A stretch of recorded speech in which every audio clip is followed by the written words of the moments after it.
The lighthouse wasn't supposed to be haunted. That's what the county auctioneer said. Anyway, right before he knocked it down for $42,000, to the only man in the room who didn't laugh when the bidding opened. Thomas Hale didn't laugh because he wasn't listening to the jokes. He was watching the dog. Boone had been sitting beside him on the wooden bench in the back of the Harker County Municipal Hall, ears up, nose working the stale air, like he was cataloging something. The German Shepherd had done 3 tours with the 2nd Marine Raider Battalion before Thomas pulled him out, and in all that time, Thomas had learned to trust what Boone's nose said more than what any person's mouth did. Right now, the dog wasn't alerting. He was just interested, curious, the way he got when something was worth knowing about. Thomas raised his hand. $42,000, everything he had left. The auctioneer looked at him the way people look at a man sleeping on a park bench. Quick, uncomfortable, gone. Thomas was used to that look. He'd been getting it for about 2 years now. Ever since the VA lost his paperwork the first time, and the second time, and the third time, and the apartment he'd been renting on the edge of Beaumont. Texas went to someone who actually had a consistent address to put on a lease application. He'd been sleeping in his truck since March. It was now November. Boone slept across his legs and kept him warm enough. He hadn't planned on bidding on a lighthouse. He'd driven up to Pelican Reach, North Carolina, because a guy he'd served with, a medic named Stovall, had told him there was seasonal work at a fish processing plant outside of town, cash under the table, no background check, no permanent address required. Thomas had gotten there 2 days early and wandered into the auction just to get out of the cold. He hadn't even known what was being auctioned until he saw the photograph taped to the door. A stone lighthouse on a rocky point, 3 stories, attached keeper's cottage, all of it built in 1887 and last occupied in 1991. The sign below the photo read, Cape Orrin Light Station. As is this. No inspection. Motivated seller. Motivated seller was real estate language for something is wrong with this. But Boone had been interested. And Thomas had $42,000 in a savings account he'd been too tired to spend. So he raised his hand. The road to Cape Orrin Light Station was not a road. It was a suggestion. A memory of a road that had given up trying about a mile before the gate and turned itself into 2 parallel ruts through coastal scrub and winter-dead grass. Thomas drove it slowly, his truck rocking over frozen mud. Boone standing in the passenger seat with his nose pressed to the gap in the window, even though it was 38 degrees outside. The lighthouse appeared around a stand of wind-bent cedars, and Thomas stopped the truck and just looked at it for a while. It was taller than he'd expected. The stone was dark with age and salt spray, streaked white from decades of bird nesting along the upper gallery. The keeper's cottage attached at the base had a sagging porch roof and 2 windows boarded over on the east side. The light at the top was dark, had been dark for 30 years. A chain-link fence surrounded the property, but the gate was standing open, the padlock cut off at some point in the past and never replaced. It looked like something that had survived everything and was waiting to see if it could survive one more thing. Thomas got out of the truck. Boone landed beside him a second later, already moving, nose to the ground, reading the property in long sweeping arcs, the way he'd been trained to clear a building. Methodical, overlapping, missing nothing. The wind off the Atlantic was brutal and smelled like salt and rotting kelp. And something else underneath, something faintly chemical that Thomas couldn't quite identify. He'd smelled it before somewhere. He couldn't place it. Boone could. The dog stopped at the edge of the cottage's foundation, lifted his head and held it there, not barking, not sitting. Sitting was his alert signal for something specific, just holding, processing.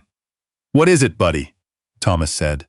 Boone looked at him, then looked back at the ground along the foundation, then walked the perimeter of the cottage once, slowly, before sitting down at the far corner. Not his trained alert, more like a question. Thomas crouched beside him. The ground there was harder than the surrounding soil. Recently disturbed and refrozen, he'd have said, if he was reading a scene. There was a piece of angle iron sticking up from the earth about 6 inches, painted green, hard to see against the dead grass.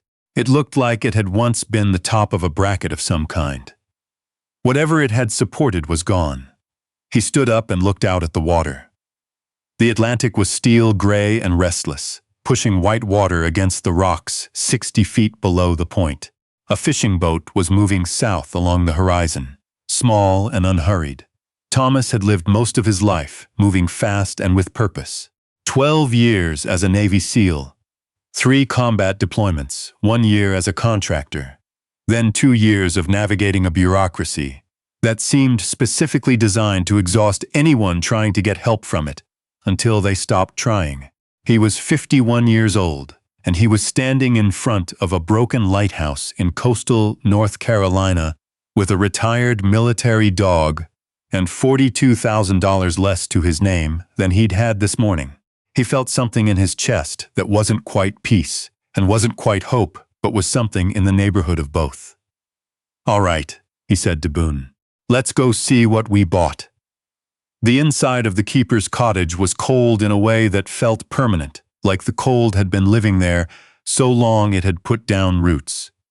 Thomas walked through it with a flashlight, cataloging. The main room had a stone fireplace big enough to stand in. The kitchen had a hand pump still connected to a cistern, which was either charming or a health hazard, probably both. There were 2 small bedrooms and a bathroom, with a clawfoot tub and no running water. The floors were wide plank pine, dusty but solid. The walls were plaster over stone, intact except for one section near the back bedroom where water had gotten in through a failed roof seam and brought down about 8 square feet of ceiling. All of it was fixable. That was what Thomas kept noticing. Everything wrong with this place was fixable. He'd spent 12 years operating in environments where the damage was not fixable, where you did what you could and moved on and tried not to think about what you were moving on from. This house was different. This was the kind of broken where you could see exactly what needed doing, and you could do it with your hands, and at the end you'd have something solid. He hadn't had that in a long time. Boone investigated every room with him, then settled in front of the cold fireplace as if he'd already decided where his spot was going to be. Thomas got a fire going with wood he found stacked under a tarp on the porch, dry, seasoned, since someone else's foresight, and sat on the floor beside the dog and ate a gas station sandwich, and thought about what came next. What came next was a woman knocking on his door at 7:30 the next morning. She was around 60, compact and purposeful, wearing a barn coat and rubber boots, carrying a casserole dish covered in foil. Her name, she said, was Beverly Tran, and she was the closest neighbor, which meant she lived about 2 miles up the coast road. She'd seen the truck. "I brought you something hot," she said, holding out the dish. "And I want to tell you some things about this property that you probably weren't told at the auction." Thomas took the dish. He had learned a long time ago to accept what was genuinely offered. "Come in," he said. She looked at Boone, who was standing behind Thomas and watching her with calm yellow eyes. "Is he safe?" "He's professional," Thomas said. "He'll decide about you in about 30 seconds. Boone sniffed the air in Beverly's direction, then walked to his spot by the fireplace and lay down. Beverly relaxed slightly and came inside. She sat in the one chair Thomas had found in the second bedroom and dragged to the main room, and she told him about Cape Orrin Light Station, the way someone tells a story they've been waiting to tell for a long time. She'd grown up in Pelican Reach. Her father had fished these waters for 40 years. She knew this piece of coast the way you know a face. The lighthouse had been decommissioned in 1991 when the Coast Guard automated the navigation buoy system along this stretch of shore. The county had taken possession of the property for unpaid taxes from the last private owner, a real estate holding company out of Raleigh that had bought it in 2009 and done nothing with it. Before that holding company, the property had passed through a series of owners going back to the 1960s, none of whom had lived there, all of whom had sold quickly. "Why does everyone sell quickly?" Thomas asked. Beverly looked at him steadily. "Because of Mercer Dunlap," she said. She said the name the way people say the name of something that happened. A hurricane, a hard winter. Not a person exactly. An event. Mercer Dunlap had been the last civilian keeper of Cape Orrin Light, she said, appointed in 1973 when the Coast Guard contracted out lighthouse maintenance to private parties. He'd lived in this cottage for 16 years. He'd kept the light running, maintained the log, done everything a lighthouse keeper was supposed to do. He'd also, according to Beverly's father and several other fishermen who'd worked these waters in the 1970s and 80s, done some other things. "What kind of other things?" Thomas said. "The kind," Beverly said. "That explains why there's a lot of old boating equipment buried under this property. And why 3 families tried to buy this place after Dunlap left, and all 3 of them moved out within a year. And why the county has been trying to sell it for going on 9 years with no takers until you." She left after that, with a promise to come back, and Thomas sat with her words in the cold room and watched Boone sleep by the fire. The dog's legs were moving slightly, running in a dream. Thomas wondered what he was chasing. He spent the first 2 weeks fixing the roof. It was the most urgent thing, everything else was secondary to keeping water out. And he worked on it himself, hauling materials up from a lumber yard in Pelican Reach, learning as he went. He'd built things before, field expedient constructions, in places that didn't have hardware stores. And the principle was the same. Figure out what it needs to be. Use what you have. Make it hold. Boone supervised from the ground while Thomas worked, making periodic patrols of the property with the quiet regularity of a soldier on post. On the 3rd day, the dog went back to the corner of the foundation where he'd sat on their first day. And this time he sat in his trained, alert position. Back straight, gaze fixed, tail still. Thomas came down from the ladder. The alert position meant a specific thing, something Boone had been trained to find. In the 2nd Marine Raiders, that had meant explosives or bodies. Here, on a civilian property, on the North Carolina coast, Thomas didn't know what it meant, but he trusted it the way he'd always trusted it. He got a folding shovel from his truck and started to dig. The ground was hard with cold, and the digging was slow. Boone sat and watched. At about 18 inches down, Thomas hit something that wasn't rock and wasn't soil. A wooden surface, flat, treated with something that had kept it preserved despite decades underground. He dug around the edges. It was a panel of some kind, about 3 feet square, with a rusted iron pull ring on one side. He looked at Boone. Boone looked at the panel. Thomas grabbed the ring and pulled. The panel came up with a sound like a held breath released. Below it was a concrete-lined shaft about 3 feet in diameter, dropping down into darkness. A metal ladder was bolted to one wall, the bolts still solid, the rungs brown with surface rust but structurally sound. The air that came up was cool and dry, and carried that chemical smell he'd noticed on the first day. Sharper now, identifiable. Diesel fuel, old but distinct. He got his flashlight. He went down. The shaft dropped about 12 feet before opening into a low-ceilinged space, roughly the size of the cottage's main room. The concrete floor was stained with old oil, and what Thomas recognized as marine diesel.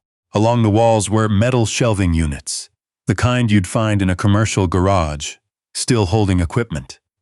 Fuel line fittings, bilge pump components, coils of marine rope, logbooks in waterproof cases stacked in a neat row. In the center of the floor was the base of what had been a heavy-duty winch, the anchor bolts still set in the concrete, the winch itself removed.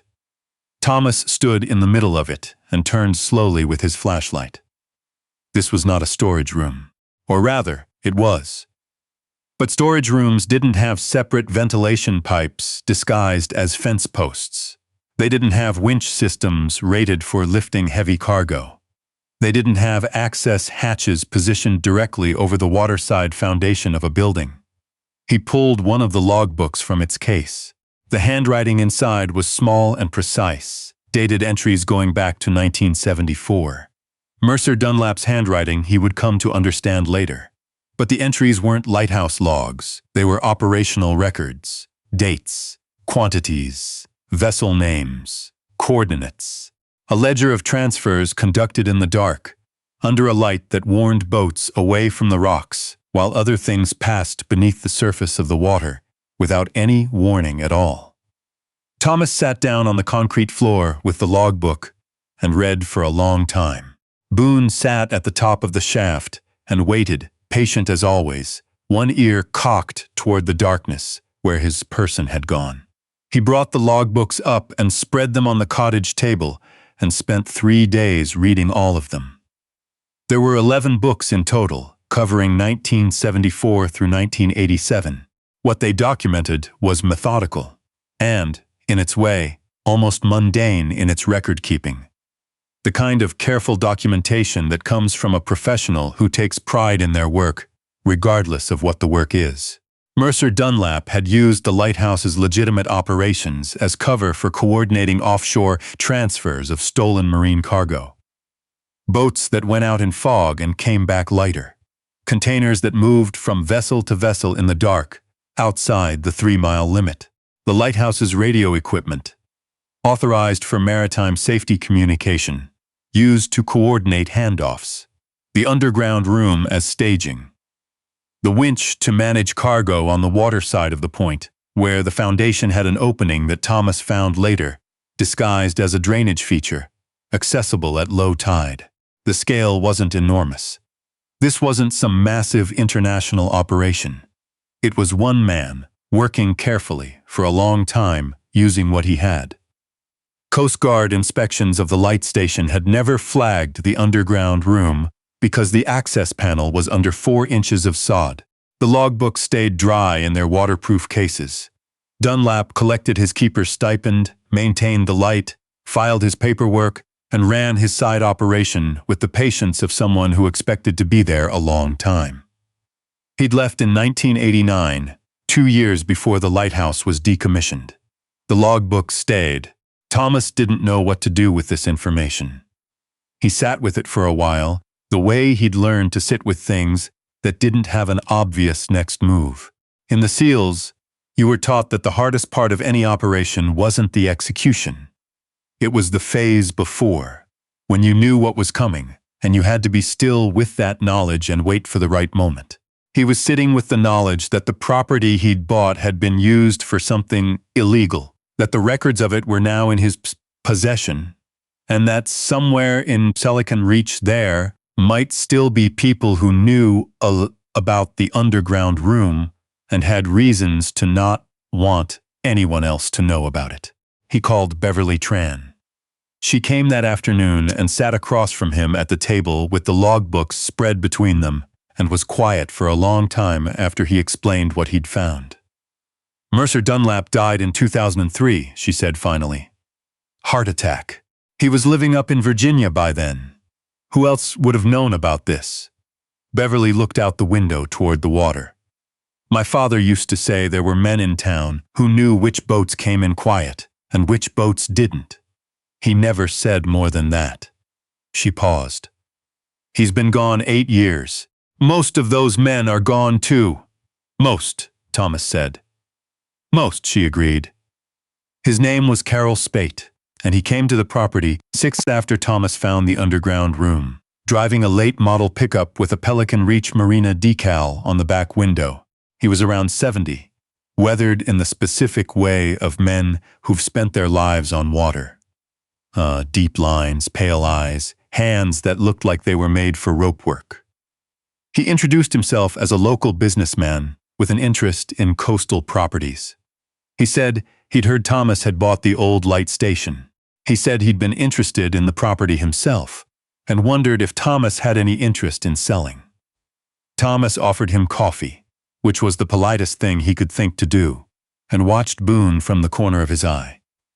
Boone was sitting near the door, not alerting, just watching Carol Spate, with the careful neutrality of an animal who has learned that the things worth watching don't always announce themselves.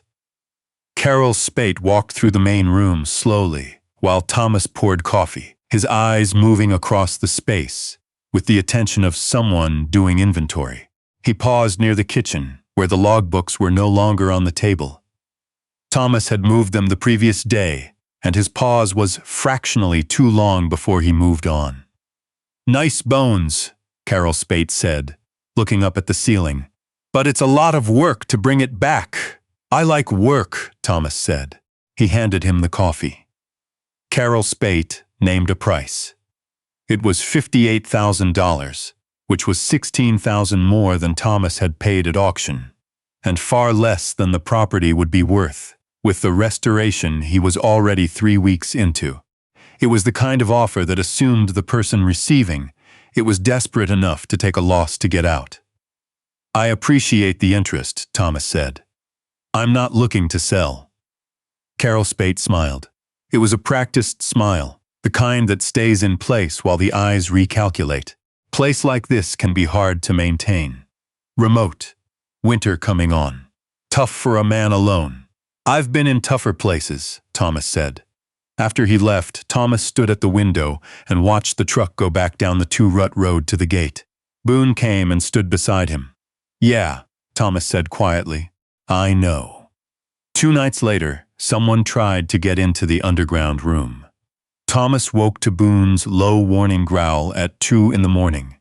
Not a bark, which would have been for something obvious, but the deep chest sound the dog used when something was wrong in a way that required care.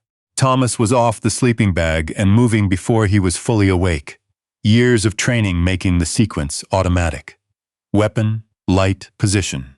He went out the back of the cottage in the dark, moving low along the foundation, and came around the corner to find a man with a headlamp and a pry bar crouched at the access panel in the ground. The man heard him and stood up fast, and for a moment they were both still, 6 feet apart in the dark, the Atlantic loud behind them. The man ran. Thomas let him. He was 51 years old, and he knew when a problem had more than one solution. He went back inside and called Beverly Tran and told her what had happened. Then he called the Harker County Sheriff's Office and told them the same thing, and added that he had documentation on the property he'd like someone to look at. The deputy who came out the next morning was thorough and took the logbook seriously, and within 2 days had escalated to the state level. Thomas gave everything he had.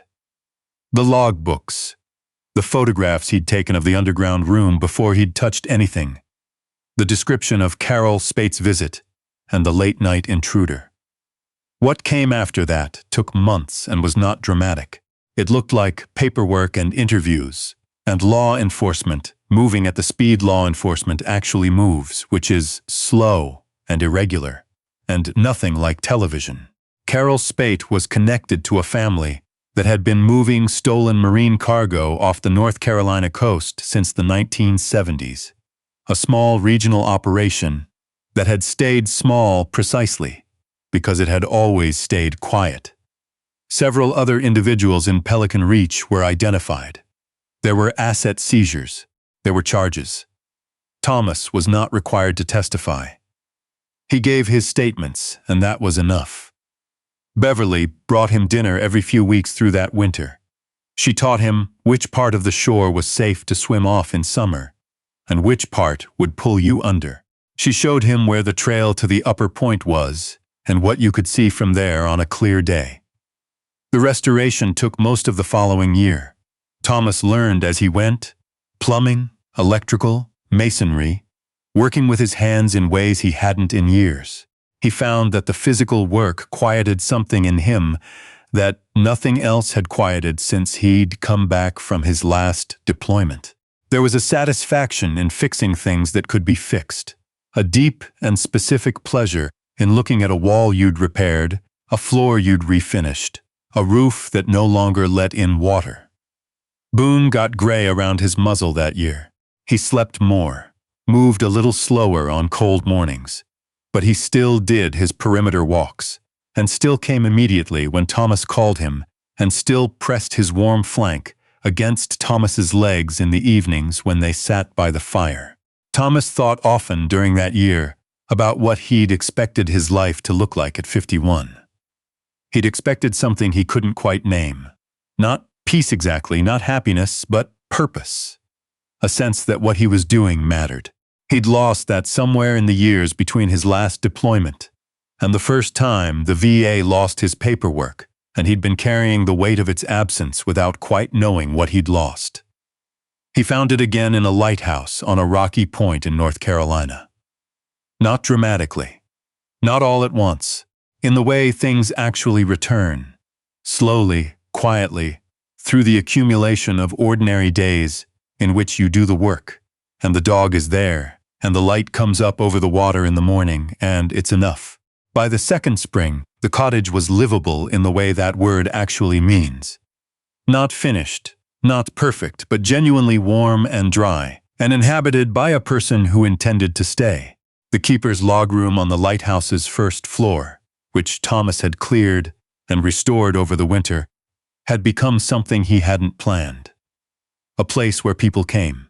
It started with Beverly, who mentioned to a friend of hers that Thomas was there at the point if anyone needed a quiet place to think, and the friend mentioned it to her nephew, who had come back from his second tour in Afghanistan, and wasn't sleeping, and didn't know what to do with himself.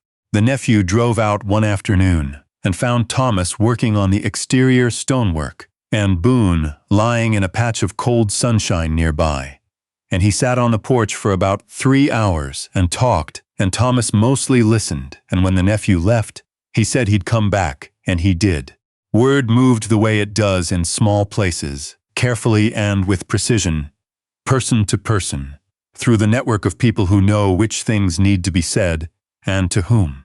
By summer, there was a loose and irregular gathering of people who came out to Cape Orrin Light, veterans and their families, mostly, but also a retired schoolteacher named Pauline, who had lost her husband and needed somewhere to be, and a young man named Deshawn, who had aged out of the foster system, and found Thomas through Beverly's church. Thomas had not planned any of this. He'd planned to fix a lighthouse and be somewhere quiet. What arrived instead was something larger and less definable. A place that had been used for darkness for many years and was now being used for something else. The walls still thick and solid, but holding different things now. He didn't know what to call it. He didn't try to name it. Boone seemed to know everyone who came.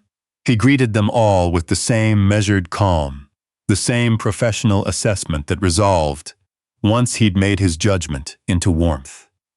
He sat beside the ones who were having a hard day. He checked on people who'd been quiet too long. He did these things without instruction, with the quiet competence of an animal who has spent his life paying close attention to human beings and knows something about what they need. Thomas watched his dog work and thought sometimes about the afternoon in the Harker County Municipal Hall when he'd raised his hand for $42,000 while everyone else was looking at an impossible property, and he was looking at a dog with his nose working the air. He'd bought a lighthouse because a dog was curious. He'd found a room full of secrets because a dog knew how to alert. He'd survived that winter, and the one after, and the one after that, because a dog pressed warm and solid against him in the cold and the dark, and said, without words, "You're still here, and so am I, and that's enough for now." On a Tuesday in April, Thomas climbed to the top of the lighthouse for the first time since he'd bought it. He'd been putting it off without quite knowing why, saving it the way you save the last good thing. The stairs were steep and tight, and smelled of iron and old salt, and at the top the lamp room was cold and bright with spring light, the lens still in place. A Fresnel lens of the fourth order, its glass prisms catching the morning sun and throwing small, perfect rainbows across the stone walls. He stood there for a long time and looked out at the Atlantic. From up here you could see the full curve of the coast in both directions. North to where the shore bent away toward the state line, south to the cluster of lights that was Pelican Reach, the fishing boats already out and small on the water. It was peaceful, that was the word for it. Not the absence of difficulty, but something more earned than that. The peace that comes from having been somewhere dark and found your way back, not all at once, not without cost, but genuinely and permanently back. Boone was at the bottom of the stairs, waiting. He'd tried the first 3 steps and decided against it. At 9 years old, steep spiral stairs were a reasonable thing to decline. Thomas called down to him. "I'm coming, buddy." He took one more look at the ocean. The water was moving the way it always moves, without any particular interest in what had happened on this piece of shore, or what was happening now, indifferent and vast and beautiful. He went back down the stairs to his dog,